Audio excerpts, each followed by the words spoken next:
إن الأبواب تنقسم إلى قسمين: إلى أبواب عرفية عادية، وإلى أبواب شرعية تعبدية دينية. فإذا ترك النبي صلى الله عليه وسلم أمرا من الأمور فإننا ننظر إلى الأصل في هذا الشيء المتروك، فإن كان مما يدخل تحت الأبواب العرفية العادية المباحة فإن تركه لا يدل على منعه. فإذا ترك النبي صلى الله عليه وسلم وصحابته الكرام أمرا من الأمور العرفية العادية المباحة باعتبار الأصل فلا يجوز أن نجعل تركهم دليلا على منعها، لأن الباب الأصل فيه الحل والإباحة، فالأصل في الأشياء الحل والإباحة، وإن تركها رسول الله صلى الله عليه وسلم إذا كانت تدخل تحت باب العرف وباب العادة وباب الأمور المباحة التي لا تعلق لها بشيء من أمور الدين ولا الشرع ولا التعبد.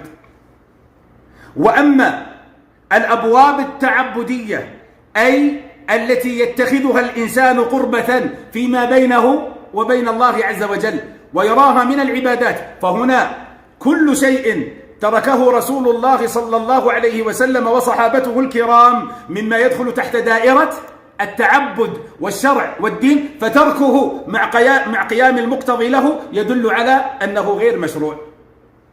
فالأصل في باب التعبدات المنع حتى يرد الدليل، والأصل في باب المباحات الجواز حتى يرد دليل المنع.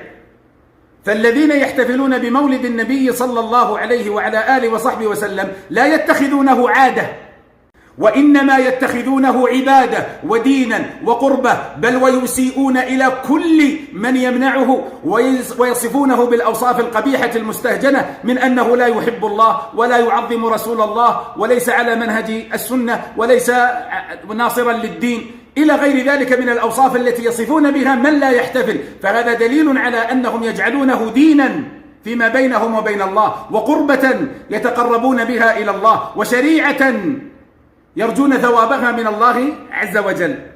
فهنا نجعل ترك النبي صلى الله عليه وسلم وترك صحابته للاحتفال بهذا اليوم دليلا على المنع، لأن الباب باب تعبدي. فإذا ليس كل شيء تركه يكون جائزا، وليس كل شيء تركه يكون ممنوعا، وإنما ذلك يختلف باختلاف الأبواب في الشيء المتروك. فإن ترك شيئا الأصل فيه الحل والإباحة فلا يعتبر تركه دليلا على منعه، وإن ترك شيئا الأصل فيه الدليل والبرهان فيعتبر تركه مع قيام المانع دليلا على منعه.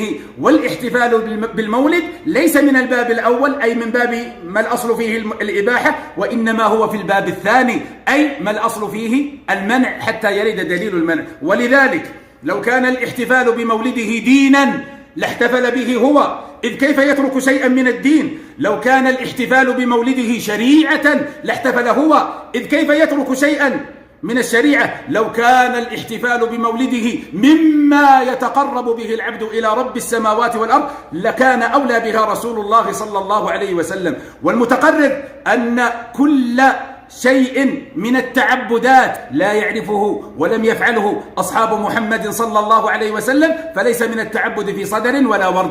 فإياكم أن تخلطوا بين البابين، فأعيد الأصلين حتى يتضحا، بينهما فرق عظيم. الأصل الأول: ليس كل شيء أصله الإباحة يكون ممنوعا بمجرد ترك النبي صلى الله عليه وسلم وصحابته له، هذا في باب المباحات، فيبقى مباحا حتى وإن تركه رسول الله صلى الله عليه وسلم، ويبقى مباحا حتى وإن تركه أصحاب النبي صلى الله عليه وسلم، لأن الأصل في الباب الإباحة. لكن باب العبادات، باب القرب، باب الطاعات، باب التشريع، كل شيء من الشرع ترك بيانه رسول الله صلى الله عليه وسلم فلا يعتبر من الدين ولا من التعبدات ولا من القربات ولا من الشرع. فلا تخلطوا بين البابين، واتقوا الله فيما تستدلون به، والله أعلم، وصلى الله وسلم على نبينا محمد.